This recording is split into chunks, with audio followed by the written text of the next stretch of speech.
Welcome back to Ask Allison. Here's today's question. Hi, Allison. I have a question for you. As a new mom, I'm ramping up my private practice. Until now, my cancellation policy has been very black and white. I use a 48-hour cutoff or the session fee is owed. Now, however, I'm guessing I need more flexibility as needs for my son arise, and I may have to cancel the same day or try and reschedule the same day with clients. How do I navigate a cancellation policy now with more flexibility?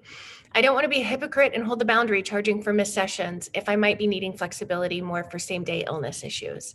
Up until now, I've almost never missed a day, so I felt justified in being more rigid. Help!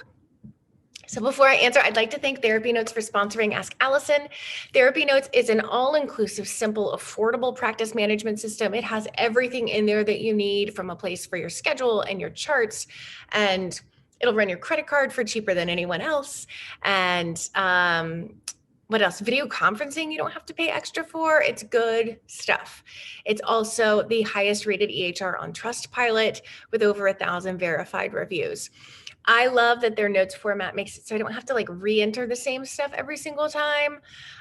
Things flow from intake to recurring notes that are relevant and steady and stable.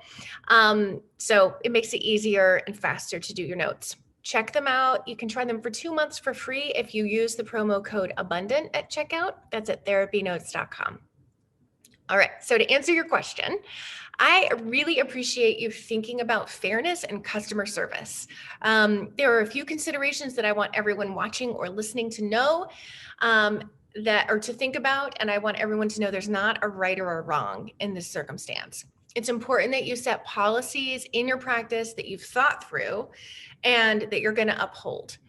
So as a parent, I can confirm that yes, with kids, things don't always go as planned. So here are a couple options.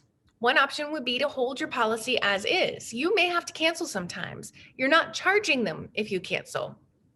I'd expect that you would only cancel if it's needed and not just on a whim. And I'm guessing that your clients would assume the same. And while things don't go as planned all the time, it doesn't mean things go wrong last minute all the time. One of my kids had significant health issues for for a solid 2 years. And most of the time I could still reschedule the same week. I had to build some added time into my caseload as just in case time in case I had to rework things. But we're also talking about extraordinary circumstances, 5 to 7 medical appointments a week. It was a lot. I also learned to rely on family and friends a bit more during that time in a way that wasn't necessarily initially comfortable for me.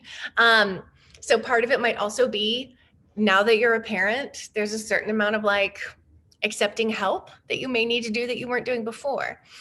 Another option would be to waive the late cancellation fee in the event of illness or injury. That's what I personally do.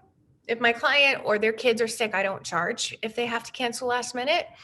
Don't adopt that just because that's what I want you to, or just because that's what I do. I want you to search yourself. I want you to see what the best fit is for you. I adopted that back when I was pregnant with my first daughter, and I got every single cold, every single bug that came within a half mile of me. I was so sick of being sick the whole time. And honestly, I set that, I won't charge you if you're sick thing. And my clients still came in with colds and things like that because they were functional, right? And I kept getting sick, but it was worth the effort. And as I saw that my life was a bit less predictable as a parent, I kept that policy. Again, I'm not saying it's right or wrong. I'm not saying it's a choice you need to make. It's just a choice I made in my practice that works for me and is an option for you to consider. So those are two things. Some people have no cancellation policy where no matter what, the client is paying every single week and it is a part of the contract when they first sign up for therapy. There are so many different ways to do late cancellations and no-shows. So I hope that helps in terms of how to think through some things. I created a worksheet for you guys that has some different kinds of practice policies to consider to make sure that you have in your practice policies form that your clients are hopefully signing. I'm going to link to both that free worksheet and the free training of how to fill your practice without being salesy or spending money you don't have. I'm going to link to both of those for ease. And we talk about policies a good bit in the Abundance Party. If you want more feedback, if you want to bounce some things off people who have thought through these things, you can come and join us. It's $49 a month at abundanceparty.com. If you have a question for Ask Allison, please DM me over on Instagram where I'm abundance_practice_building. Have a great day.